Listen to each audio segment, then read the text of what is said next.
mga artista na naghahanap ng nawawala nilang mga magulang. Nitong March 2025, ibinahagi ni Rabia Mateo na natagpuan na niya ang kanyang biological father.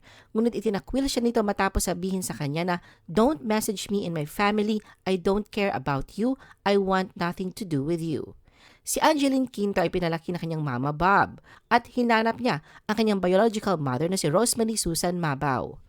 Lumaki si Venus Sala na walang biological father, isang Indian American at inaming may kulang sa kanyang buhay. Tumigil na si J.K. Labajo sa paghahanap ng ama matapos makuha ang numero nito. Ayon sa kanya, delivered ang unang message, ngunit kalaunan ay na-block na siya. Nanindigan naman si Bea Alonzo na hindi niya kailangan pang hanapin ang kanyang biological father na isang British national.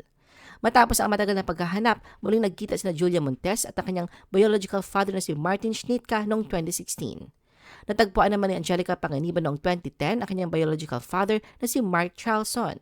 Matapos ang 26 years na pagkakahiwalay, ay nakasama ni Lotlot de Leon ang kanyang biological mother na si Eva Rodriguez.